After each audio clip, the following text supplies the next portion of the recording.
Beberapa hari kemudian, padahal sudah lewat 2 hari, tapi dokter Salsa malah tambah waktu cutinya. Apa dia pikir aku ini robot ya, yang tidak butuh makan dan tidur? Benar-benar deh, dia menyiksaku sampai segininya.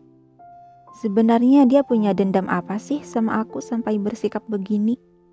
Ocehan kekesalan Mekaira di sela kakinya sedang melangkah di lorong panjang menuju sebuah tempat makan yaitu kantin. Wajar saja Mekaira terus mengocehkan kekesalan serta makian tak jelas. Karena dalam beberapa hari itu dia tak sempat tidur dan hanya makan sesempatnya saja. Dia bekerja terus siang dan malam tanpa waktu istirahat yang cukup. Sampai-sampai raut wajahnya berubah lesu, pucat, kelelahan. Tidak lupa lingkaran hitam berkantung di sekitar mata, memperlihatkan dia mirip seperti zombie baru bangkit. Langkah kaki Mekaira memasuki ruangan yang luas dan ramai oleh para pekerja medis, yang sudah lebih dulu sampai di sana menikmati santapan yang dihidangkan oleh para koki. Wah, ramai sekali.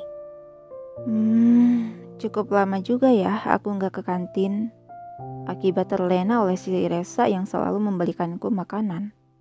Gumam Mekaira sembari berjalan ke arah jejeran di mana orang-orang sedang mengantri, mengambil makanan yang diinginkan.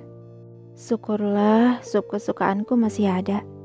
Sebersih senyuman di bibir Mekaira melihat stand bagian penyedia sup masih buka.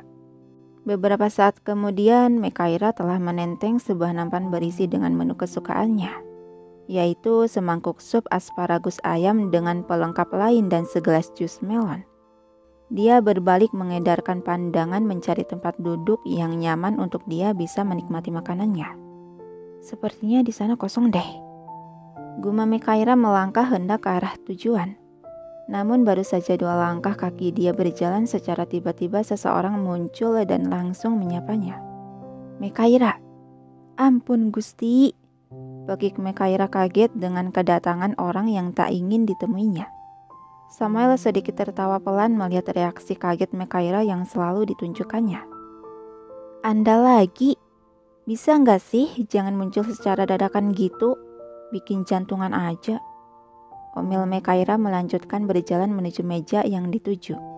Samuel ikut mensejajari langkah kaki Mekaira, dia sama-sama membawa nampan berisi makanan.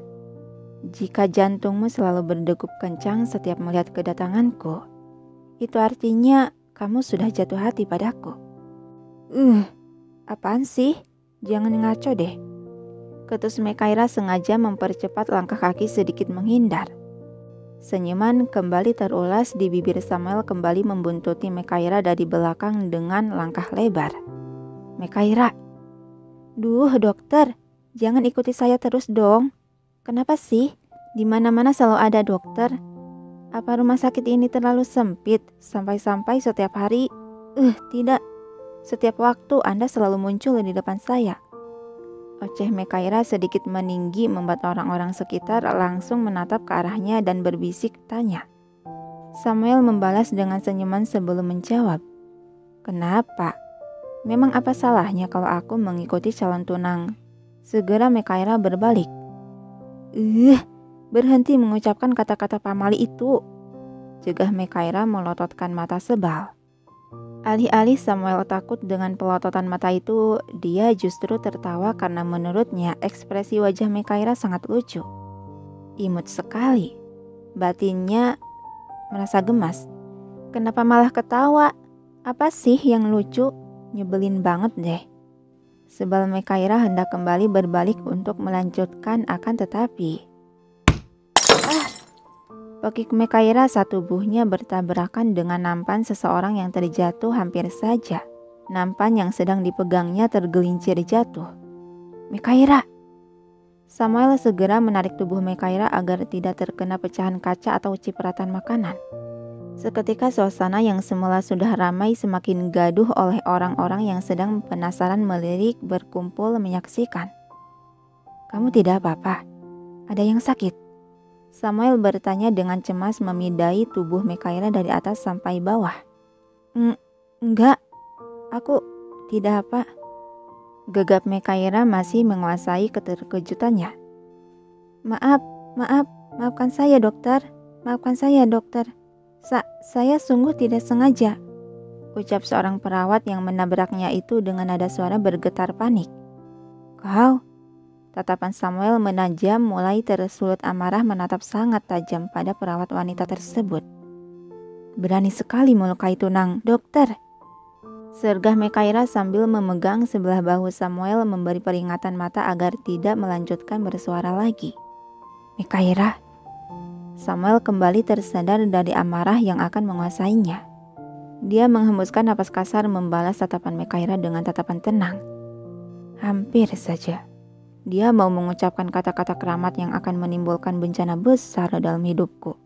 Mana di hadapan banyak orang kayak gini lagi. Batin Mekaira merasa lega sekaligus masih was-was dengan tindakan Samuel selanjutnya. Perawat yang menabrak tadi masih menundukkan kepala merasa bersalah. Sekali lagi, maafkan saya dokter. Oh, tidak apa. Saya juga salah kok karena berjalan tidak lihat-lihat dulu. Tapi daripada itu... Terjeda sejenak Mekaira meletakkan nampan makanan miliknya ke atas meja di mana ada seorang perawat pria tengah menikmati makanan. Sebaiknya kamu ambil sapu dan sekop sampah deh. Kalau ini dibiarkan saja bisa kena orang lain kan? Lanjut Mekaira seraya merundukkan diri membereskan pecahan besar kaca piring, mangkuk dan gelas yang berserakan di lantai. Oh, baik dokter. Perawat itu langsung melesat pergi. Kedua mata Samuel melebar terkejut sekaligus gelisah. Berhenti, cepat berdiri Mekaira. Apa sih? Enggak lihat aku tuh lagi apa? Jawab Mekaira acuh tak acuh masih memungut pecahan kaca untuk dikumpulkan ke nampan. Merasakan kekhawatiran yang bergejolak, Samuel meletakkan nampan miliknya ke atas meja kosong sebelah kiri. Lalu dengan gerakan cepat menarik sebelah tangan Mekaira. Aku bilang berhenti. Apalagi kamu ini? Mekaira yang ketarik dirinya oleh tarikan tangan Samuel sehingga dia berdiri berhadapan. Apa kau bodoh sampai memegang seperihan kaca dengan tangan kosong begitu? Tanganmu bisa terluka. Sentak Samuel yang sudah diliputi rasa kecemasan. Dan ucapannya itu sukses mencuri perhatian orang-orang sekitar menimbulkan bisik-bisikan orang yang bergosip dan tatapan sinis penuh keingintahuan. Ucapan Mekaira tercekat saat perawat tadi datang membawa sapu dan sekop sampah. Dokter, maaf sekali lagi, biar saya yang bereskan kegaduhan yang saya buat ini. Silahkan dokter lanjutkan untuk makan siang. Maafkan saya telah menyita waktu istirahat Anda, kata perawat tadi. Oh, iya, tidak apa. Kalau gitu tolong ya kamu bersihkan. Perawat tersebut mengangguk mengiyakan lalu mulai membersihkan. Perasaan perawat yang duduk di sini tadi itu perawat laki deh. Kok sekarang berubah jadi perempuan? Apa aku salah lihat ya? Batin Mekaira yang merasa heran dan aneh menatap perawat wanita tersebut. Ini nampan saya yang mana ya? Bingung Mekaira melihat dua nampan berisi menu yang sama. Yang satunya punya saya, tapi yang mana saja boleh kok, dokter. Menunya juga sama dan punya saya juga belum tersentuh, kata seorang perawat yang duduk di kursi meja itu yang sepertinya baru saja datang. Mekaira sempat melirik name tag yang tertulis di baju perawat tersebut. Kalau begitu, saya mengambil yang ini tidak apa-apa kan, perawat Iis? Yang dibalas senyuman ramah dan anggukan kepala. Iya, silahkan dok. Mekaira mengambil nampan miliknya lalu kembali melanjutkan berjalan menuju meja kosong, begitu pula Samuel membuntutinya dari belakang.